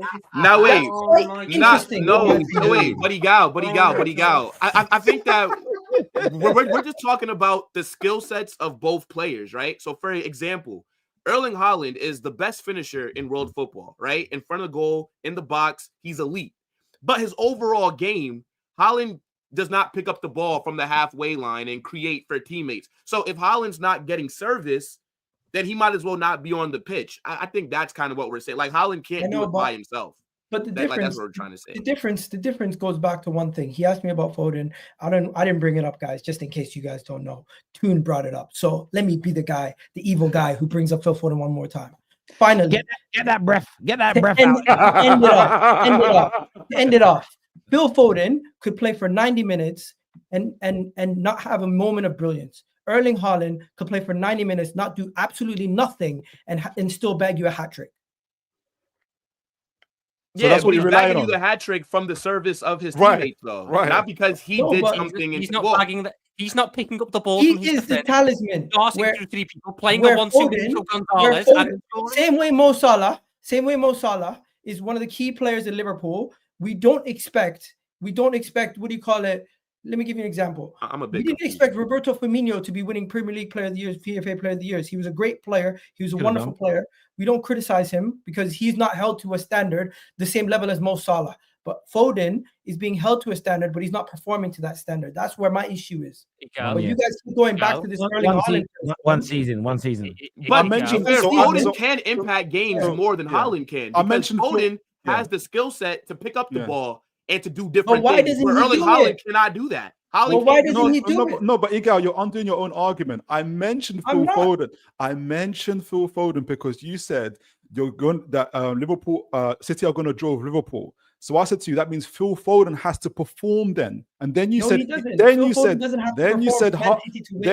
Haaland can score goals by himself. The whole point is, no, he can't score goals by himself. He needs a creative player behind him, whether it's a Phil Foden, whether it's a De Bruyne, whether it's somebody. But the man that is probably going to be playing behind him is Phil Foden. Hence why I said you need Phil Foden to turn up then if you want that draw. 1 second. How many goals does Erling Haaland have this season in the league? About 21, I think. Okay. How many of those were impacted or assisted by Phil Foden? Because Phil Foden doesn't have a good season this season. I'm doing your own argument here. Much. Well, Foden is involved in like the build-up. 1 second. You were telling me Foden has to have a good game in order for Man City to get a draw. I'm saying that's not true. Erling Haaland this season has been still performing well, where Man City, the rest of the team, have not been performing well. Where Phil Foden has been performing just as bad as the rest of his team. So your expectation is that Haaland by himself is going to beat Liverpool or going to get the draw against Liverpool? I'm saying Erling Haaland, you give him a chance, he can bury Who's going to give him that chance? Who? Well, Savio's there, though. There's 10 other players on the. But who do you think's going to do it, Egal? Savio, baller. There's so many other Man City creators that can create chances. It doesn't only have to come from Phil Foden. I understand, but I'm asking you who you think will. Like, it's not a Phil Foden conversation for me. It's like, who do you think is going to do that? Who do you think is going to step up for City? It clearly is. For me, I want to know who you think stepping up for City this weekend. Genuine question. It's gonna have to be the combination of Marmoush and Erling Haaland doing something. Okay, but who's going to provide them the service for them to put away their chances? Though? Right, they're going to have to get. I think Savio. They're going to have to get the ball off Ederson once again. Yeah, if anything, because the midfield has been non-existent. In fairness, long balls over the top could work. I think Savio versus Robertson will be a very, very, very good battle in this game. But wouldn't Foden be on the right? No, would Savio be going against Trent? No, Savio. I mean, sorry. When I was looking at Phil Foden's stats when we were talking then, and it varies from game to game. When he had that good run recently where he scored, I think in 5 games on the bounce. I think he scored like 7 goals in 4 games. He was a mixture of on the right wing and in the attacking midfield role. So I got another question, Terry. Who's scoring a goal for Liverpool if Erling Haaland, Salah doesn't contribute? Because if Salah doesn't contribute, they don't get goals. Gakpo can score goals. Luis Diaz can score some goals, as an example. Trent popped up with a goal yesterday. McAllister bombing in from the box can score goals. Mo Salah's at the heart of most of them. If he's not contributing, of course, he absolutely is. But remember, Mo Salah is that guy that's just there at the right time. So even his goal last night, everyone was tapping. Take Mo Salah out that team. Most forwards don't get into that position. They don't smell it. There's an instinct. I saw this at United with Ronaldo. When people forget what Ronaldo did to football. Ronaldo was a right midfield player, and then he changed the game, and he used to like come in late at the far post. Nobody was doing that with any regularity before him. It's not like he left though, and Nani and Valencia all watched these videos and started doing it, because those elements of your game are instinctual. However, with Mo Salah, he still needs to have people feed that ball to him. He still needs the ball worked into the box or into those areas. It's a team sport. So, yeah, look, if Salah if Salah is out and Salah misses the game, Liverpool become a less potent side due to his brilliance, but there are other players that can score. We'll do score predictions in a minute because I want to speak on Arsenal before the end of the show. There's a few super chats here I want to jump to, though, because I don't want to disrespect the audience here. It says, is this Klopp phase 10 or Slot phase 1? He did not buy a new midfielder. Then he needs he didn't buy a new midfielder that needed to be replaced anyway. But how does this Slot deal with Salah, VVD, and Trent potentially leaving? I'm going to answer the first question. It's really interesting because if you do the attacks on Arteta, if Slot wins the league this year, it's not his trophy, it's Klopp's, because it's not his team. Remember I said earlier about you set a precedent and you create a narrative, it undoes your own club. So any Liverpool fans that do the whole Arteta didn't win the FA Cup, it was Unai Emery's team, Slot doesn't get a medal, in your opinion. However, this isn't phase 1 for Slot. I don't know what the phase would be because I don't think Liverpool use that phrase, but this is a continuation from what they started under Brendan Rodgers at Liverpool. It is a club project that phase 1 will be the summer. Well, yeah, I mean, I don't think it's phase, but you could argue it's phase 1 for Slot in terms of his players, but your club is not. Your Slot said this in an interview. I want to say it was before you played Newcastle. It was on BT Sport, and they asked him around all the things he's changed since he took over from Klopp, and he literally said barely anything. A few subtle changes to the team. It isn't a new style of play, and it's a new voice that might have reinvigorated some players. And that, for me, when I heard that, I was like, yes, that's what, when my club changes managers, hopefully when we're good in the future, that's what I want to hear. I don't want to hear, yeah, I like what I'm doing. It's going to take 3 or 4 years for me to build my team. That would shit me up. Phase isn't the right word. I think what you'll see in the summer, once we're able to move on certain failures of record signings and stuff and bring in the right profiles, is you'll see more of a movement away from the Klopp principles into the Slot principles. I think right now you're playing Jurgen Klopp football with a twist of Arne Slot. I think what the plan is by the end of the summer to be playing Arne Slot football that can still go and have elements of Klopp ball. Which evolution. It's going to be interesting to see how Liverpool evolution, not complete rebuild, and that there and that's because the thing with the rebuilds are when they happen, it's often like, right, we're stopping this, we're starting something new. But when you're very good, you don't need to do that, right. And I think that's what that's why the word rebuild, it gets not overused, but the context is out. City need a rebuild of their squad. They don't need a rebuild of the footballing philosophy, the hierarchy, the training ground. They just need some new players that can run. And it's essential they keep Mo Salah, because if they lose Mo Salah, Terry, they will go back. Well, they need to go and get Isak if they lose Salah or someone. Yeah, I have a quick question for Tom. Tom, do you think that your board's gonna do enough though? Like, if you do lose those 3 players, like, because I don't have confidence that your board will spend the money. I'd be very shocked if we lost all 3. I'd be very shocked if we lost all 3, and I think that would put I don't think we'd replace all 3 of them if they all left. I don't think all 3 are going to go. I think Trent will go, but I'd like to think the other 2 stay. In that case, we will. I think we will do enough because we're. I don't think you understand how many players are going to leave the football club this summer. I think if you watch the way we play, if you watch the players that we use and the players that get minutes, Arne Slot has made it very clear there are certain players who are not part of his long-term plans, and that will bring in a lot of money for us, which we can then use to buy the players who are in the plans. Yeah, it's going to be an interesting summer indeed. Liverpool glazing is getting a bit jarring. Since the United game, they have played 14 in all competitions, won 7, half of which was shaky as hell. All that is keeping them ahead is a very good start. Egal, are you getting confidence? Do you think if they lose against City this weekend, do you think even with your injuries, you could take advantage of that and close the gap to 5 points, and then potentially, because you'll have a game in hand, down to 2 points. Do you think Arsenal will do that? We just need to weather the storm. If we weather the storm and get Bukayo Saka and Martinelli back, we can definitely do something in the second half of the season.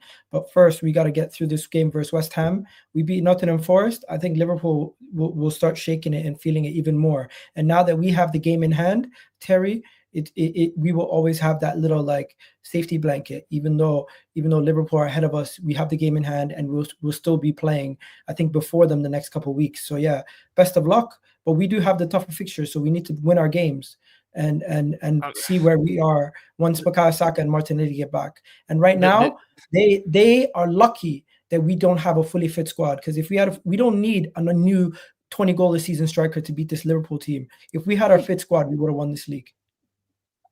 Wow. Okay. But wow. Okay.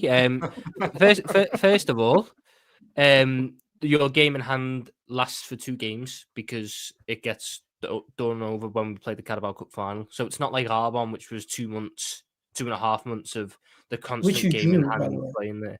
Yeah, we did. So it was a point gained. Well done. That's how games in hand work. We gained the points on you. Yes, we gained a point yesterday. Why your fans losing their shit? I'm not speaking for Saucy Salah 11. I am not Saucy Salah 11. I'm Tom Little. I'm not arsed. We drew with Aston Villa. No, but you're giving them. You know how I know you're feeling it, Tom? You know how I know you're feeling it, Tom? Because you're sitting here giving inspirational speeches to your fan base. So even though you wouldn't do that, Egal. You wouldn't do that, Egal, would you? Even though you're not I'll tell you what, Egal, negative. You're feeling it. Second hand by having I don't know many. Egal, you're right. Egal is right. Cook him, Egal. Cook him. No, I don't know many inspirational speeches someone can give where you start it off by saying these people whose arses are falling out need to fuck off. That's not very inspirational to tell them your arse is falling out. Let's get back to some of these. Maybe that's the Scouse way. I've got a few more super chats to do here. Every time Egal talks about Arsenal being better than another team, I just have a quick flashback to the Arsenal versus Madrid 11 he did a year or 2 ago. That was bad, Egal. That was bad, brother. I was wrong. I put my hand up. Was it 9 Arsenal players? I think that he only put 2 of our players in there. No. People make mistakes, and it was actually, if I'm going to defend myself, at the time we're playing well, and I said injuries. I took out all injured players. I'm not gonna lie, bro. That's a red card. That's a red card. So red card. You got to be sent off for that, man. Anyways, fair play. Thank you, Dejo, for that. Sonny here says City looking for blood after Madrid. Saka and Martinelli coming back to this title finale will be epic. Do you know what I hope for? And no, it's not because I'm an Arsenal fan. I'm hoping that Liverpool do lose their next game and it goes to 5 points. And then I hope that Arsenal win the game in hand and it goes to 2 points. And I hope there's a 2-point gap up until the game at Anfield. Purely from a spectator point of view. 89 all over again. Imagine that game at Anfield. Is that 1 or 2 games before the end of the season? It's quite close, right? 3 games. Imagine that game at Anfield 3 games before the end of the season. That'd be crazy. And that's, as much as there are people that don't like Arsenal that want to see him fall off earlier, and I get why. People that don't like Liverpool want to see him. Like, the Man United fan in me would love Liverpool to lose their next 5 games, so I know they're not doing number 20, right? 100%. But the sort of content creator in me, someone who sits here talking with fellow fans like yourselves, I want to see it go to that game, because just the anxiety, the toxicity, the joy, that game would just be absolutely amazing. And I feel like we haven't had a sort of title. The last time I remember a title decider like that, Man United, Man City played each other where Vincent Kompany scored the winner, and then the game or 2 later was the Aguero goal. But I don't remember there being very many where the 2 teams in the title race played each other with a couple of games to go. I can't remember there being many like that where it was close. So we will see. Who would win in a fight, Tom or Egal? Egal wins a fight. I think Egal would beat up Tom. Tom's a lovely lad, but he doesn't eat food. He literally told us when we were away in Germany over the summer that if he didn't need it to stay alive, he wouldn't eat. So that means he has very little nutrients, which means he can't fight. Didn't you say points on the board matter, Egal? Oh. That was an answer I was hearing for 2 months. Yeah. I don't disagree with that. Salah not only scores, he assists a lot. If he doesn't, who scores then? Yeah, look, they've got players that can score. Mo asked this on his show: who is better, Kai Havertz or Nunes? He said Kai Havertz. Who would you take? You have to take one of them. Isak's gone, Phil. Isak's gone. Same question for you, Henry. Solanke, all your strikers are gone. And you only have two choices in the world. Kai Havertz or Darwin Nunes. Who you going with, boys? Darwin Nunes. You going with Darwin Nunes? Yeah, Toon's trying to get relegated. Wait. So what is it? Kai Havertz or Darwin Nunes? I'll take the or. I'll take or. Or yeah. Yeah, play with 10 men. Yeah, I'd probably. I think Kai Havertz has more to his overall. Take Kai Havertz. Come on. Yeah, I can understand. I can understand why Toon would take Nunes because he suits Newcastle's style of play better. Counter attack. You might get 5 goals out of him. If you put Nunes in this Arsenal system, oh my god. I think when he feels the love from the Toon fans, it will change for him if he did that. I get see, the thing about Nunes is he cares too much about his misses. It affects him more than other players. Like Mo Salah misses, he forgets about it. Nunes, I feel like he misses, he thinks about it the whole game. I thought he meant his wife. I'm like, why? Yeah, Nah, that's a British thing. I'm saying his misses like missing a shot. Egal, I think the bigger problem is Nunes doesn't think. That's the bigger problem. He can't overthink his misses. He clearly thinks because he set up a goal against Arsenal in the away trip for you guys to Mo Salah. He does think. It's just when he overthinks, he doesn't know what finishing package to pick. I hear that. This here says, I think Liverpool are scared more of losing the league because they will be trolled forever at this point. Yeah, listen, I think I do believe if Liverpool were to lose it from the advantage they had with Arsenal losing all their attackers, if Arsenal were to somehow miraculously out of nowhere win this, the level of criticism, banter, and then pressure the following year on Liverpool would be massive. It would be. But Terry, that's why you have like a lot of these, like, well, not a lot, but that's why you have like certain Liverpool creators who are lying and saying that they're not favorites and all this stuff. It's in a tree. Yeah, like it's for that super chat right there because they don't want to be clipped up. And also, Liverpool fans, some Liverpool fans are saying, you know what, they do have a history of bottling things too. Let's not lie. They're doing up the, if they win it, I'm so happy I'm wrong. I'm so happy I'm wrong. Yeah, like they proved me wrong. I hate that as well. You're just always negative because if you were negative and you were wrong, you win anyway. Well, it's easier. I find in the social media space, it's easier to be negative about everything and then go, "Oh, I was wrong. Let's just go to the party," than it is to be positive about some things and then have to admit that you were wrong. It's a very different reaction. This here from Jonathan, a very nice message, says, your content keeps coming up on my YouTube feed. I hope that's a good thing. I haven't got to the next part yet. I thought it was going to be good. Now I'm nervous. Every video, I'm so impressed and love that you put aside your biases and seem to care about the health of the league. Anyway, fuck Spurs. Come on, you gooners. That's from my mother's burner account, but thank you, Jonathan. I appreciate that a lot, mate. Thank you. This is the new Chelsea. Their primary goal is winning transfer windows. That's why they're protesting. I hear Tevin here says, no shots, we win. No shots, we win this title with an 18-year-old Trossi and Shillings. But enjoying no chance, I think you might mean there. No shot we've got. This mini meltdown from Liverpool. But imagine you did win it. Oh, it would just be glorious. That 18-year-old is better than most of Liverpool's attackers right now. Let's not lie. All right, he is a baller though. He is a baller though. He is a baller. Yeah, but he's very good. But let's calm it down. Yeah, the season before the EPL began ended with the top two teams playing the final match. Liverpool 0, Arsenal 2. Yes, that wasn't the season before the Prem, was no, it? I think it was about 3. That was in 1989, wasn't it? I think it was 89. Leeds won the last title before it became Prem. Yeah. With Eric Cantona, and we took Cantona off them. Imagine that selling. 89. It's up for grabs now. People don't realize about that transfer, right? Because everyone doing content's too young. Leeds were the best team in England the year before the Premier League started. Their best player was Eric Cantona. Man United took him in the summer and then went on to win the Premier League with our rivalry. That's